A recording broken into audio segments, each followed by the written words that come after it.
Don't forget to subscribe and leave a comment on this video saying I subscribed. Let's get into it.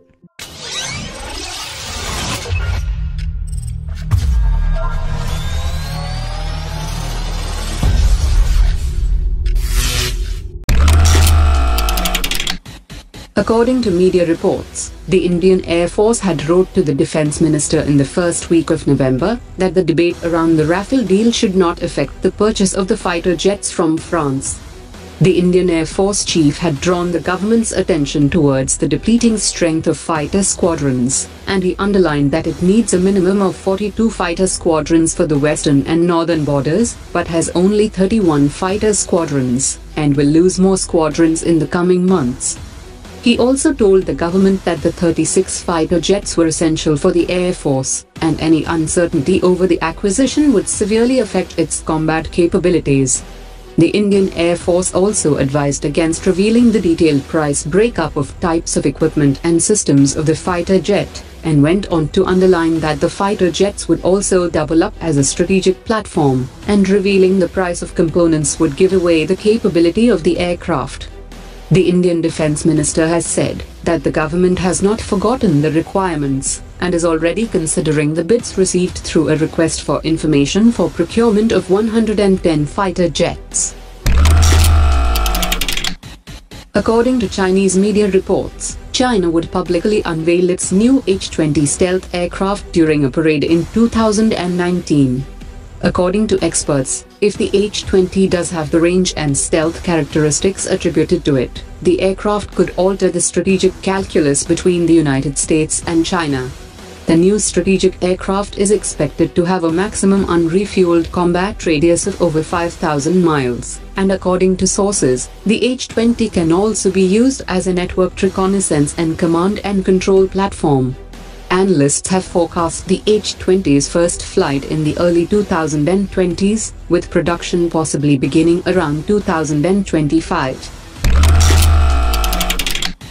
The airmen from the US and Indian Air Forces have marked the successful completion of 12 days of bilateral training and increased mutual cooperation during the COP India exercise.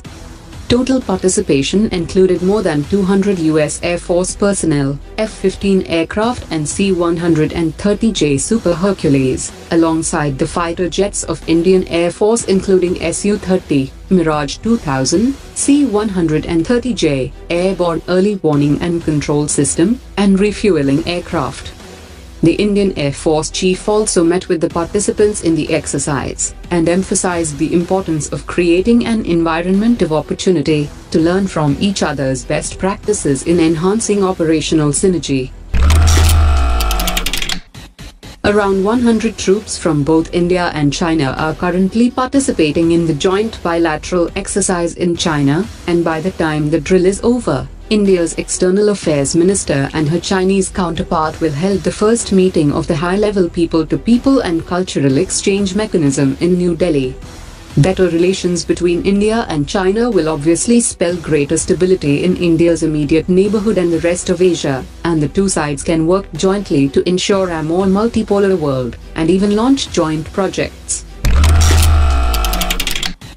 According to latest reports, the Indian Air Force flew its AN-32 transporter aircraft using blended biojet fuel, and the experimental test pilots flew the aircraft in a combined effort with DRDO and the Directorate General Aeronautical Quality Assurance.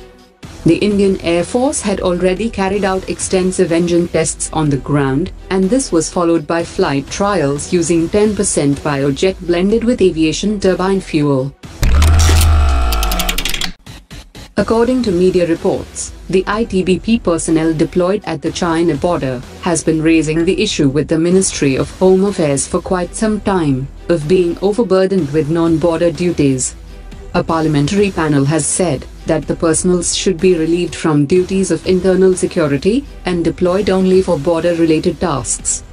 The ITBP personnel who are deployed in extreme weather conditions have often complained of being sent for tasks of internal security during their rest period, which affects their training and welfare.